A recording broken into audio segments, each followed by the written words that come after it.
We love horror movies, that's why we're all here, right? And it's safe to say that so far anyway, 2019 has been consistently delivering some of the most deserving scares of recent times, and mainstream or otherwise, horror cinema is at a pretty healthy juncture as we plough our way into the final year of the 2010s. And whilst 2020 will more than likely be the year and landing pad for some of the films that make their way onto this list, right now in 2019, we've got a hell of a lot to look forward to with horror cinema. I mean, we're only halfway through, but still, as the bleak midwinter rolls in, trust me, things are going to look pretty good for horror. Hello horror fans, what's going on? And once again, welcome back to the Scariest channel on YouTube, top 5 scary videos. As per usual, I'll be your horror host Jack Finch, as today we curiously take a look at the top 5 most anticipated horror movies of 2019. In my eyes, anyway. Roll the clip. There's no justice in this world. I am justice. They're trying to blame us, but we didn't do it! Free the three! For the curious amongst you, that clip was from, of course, Rob Zombie's upcoming 3 from Hell, the third and potentially final part of his series that depicts the sadistic nature of the even more sadistic Firefly family. Although production has officially wrapped, its release date is still kind of murky, although it's considered to be somewhere around September of this year. It makes today's honourable mention because although it will hopefully satiate the horror fanatical fans of the series as a whole isn't for everyone, and Rob Zombie is admittedly an acquired taste for most.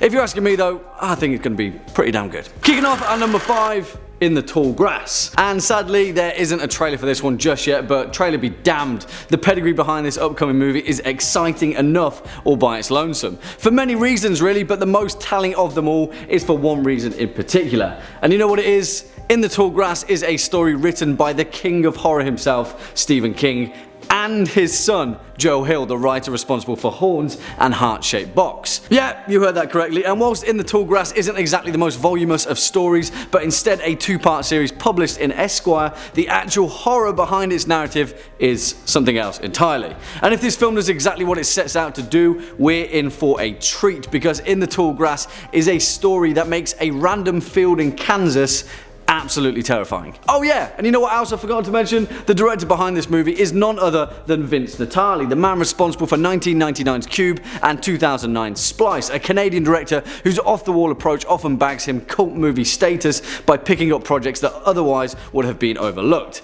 And if you draw on Vince's experience as a filmmaker and then apply it to the narrative of In the Tall Grass, I'm pretty confident that we're going to be seeing some mind-bending, terror-inducing visuals that depict the strange place that lies inside the tall grass. If you want to read the story, I'd commend you to do so. It's not too long, but the scope of it definitely lends itself to being a worthy feature film. It's incredibly original in its approach, and in some strange way it evokes the same exponential terror as The Wicker Man and other folk films of its ilk. Whilst no official date has been released, and in fact no other information surrounds In the Tall Grass production wise, we do know that it will be delivered directly via Netflix, so the odds of this film crashing and burning are kind of slim. Also, James Marsden was rumoured to star in it, so yeah, James Marsden.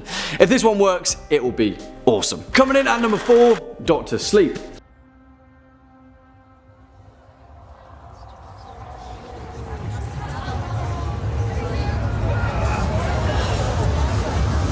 Yeah, about that Stephen King thing. 2019 seems to be a year fit for his horror cinematic revival, and whilst It Chapter 2 is most definitely a hotly anticipated horror movie, you don't exactly need me to tell you about it, given the fact that Chapter 1 said more than I ever could.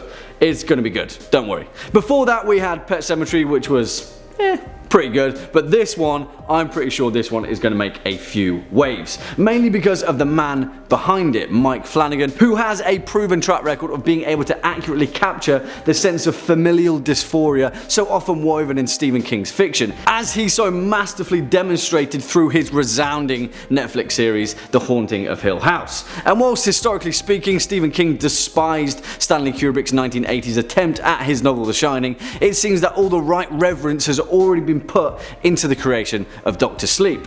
I mean, it goes without saying The Shining is a work of cinematic legend, but for those of you that have already read King's 2013 novel Dr. Sleep, you'll know that, putting it politely, it's a much more intriguing premise than his original 1977 novel. And if the way that Mike Flanagan deftly wove the supernatural in his Hill House series is anything to go by, as well as in his previous 2013 film Oculus, then I think Dr. Sleep may just manage to pull off the true terror that lies within the cult of the true knot. But obviously that would be spoilers. Set to be released worldwide on October 30th of this year, Dr. Sleep tells the tale of an adult Danny Torrance, played by none other than Ewan McGregor, who is irrevocably scarred from the trauma inflicted upon him as a child at the Overlook Hotel, but trying his utmost to live a decent, paranormal-free life. Warner Brothers seems incredibly confident about this film, and I think they have good reason to do so. I hope I won't be eating my words, but Dr. Sleep may be one of the best films of the year. Next up at number 3, The Lodge. So, how would you feel about going to the mountains for Christmas with Grace? She really wants to get to know you guys. Alright, that's enough of Stephen King's work for now, because come on, he's already getting the lion's share of 2019 either way. And whilst his entry in particular may be currently far away from a few people's radars, I think much like how Hereditary was the surprise horror spectacular of 2018, this one has a chance of doing the same. And who's bringing the noise?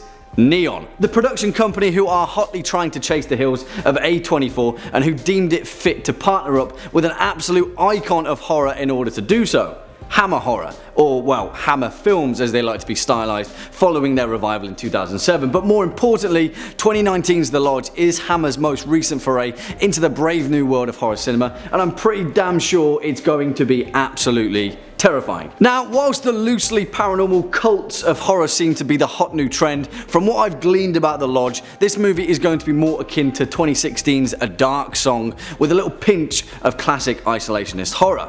Written and directed by Veronica Franz and Severin Fiala, the duo responsible for bringing us the fantastic 2014 horror Goodnight Mummy, and whose talents were soon picked up by Hammer, as obviously there's something in the duo that deserves some true horror reckoning. There is little to nothing known about The Lodge, and I'm glad about that in a way, because although the trailer itself is revealing enough, I'd much rather go into this film knowing nothing at all. What we do know is that it stars Riley Keough alongside youngsters Jada Martell and Leah McHugh, two kids snowed in and trapped inside a cottage with their dad's new girlfriend, who they don't exactly like very much. Doesn't sound that scary, right? Well, yeah, wrong. And for those of you that don't even want to know that, then I won't spoil even the trailer.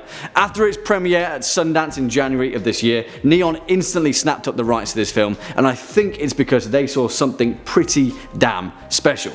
Hopefully, they won't be proven wrong. Swinging in at number 2, Last Night in Soho. Alright, I may end up eating my own hat with this one, and whilst it may be incredibly pretentious to put this entry at our number 2 spot, I'm pretty damn confident that Last Night in Soho is going to be one of the most insanely fantastic new entries into the hallowed halls of horror cinema. And also, on that note of pretense, yeah, this film is definitely maybe not coming out in 2019, and probably won't be guaranteed to be released in 2020 either, but whatever, we have to speak about the mystery of this film and stick it on our list because time is of the essence. Okay then, so why would a film that is merely just a title at this point, down to the fact that there is so little known about it, make its way to number 2 on our list?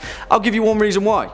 Edgar Wright. And whilst it's not tantamount to attaching a director to a horror movie as reason why it's going to be so damn good, let me explain a little. Edgar Wright is a director like few others. He only makes a film if it's worth making, and because of that, many of his entries define the hallmarks of genre cinema. Shaun of the Dead, perhaps the greatest horror comedy ever created. Hot Fuzz, one of the finest action spoofs of all time. Scott Pilgrim vs. the World, a film like no other. 2017's Baby Driver, a film with such style and vivaciousness that it redefined what action cinema can do on the big screen.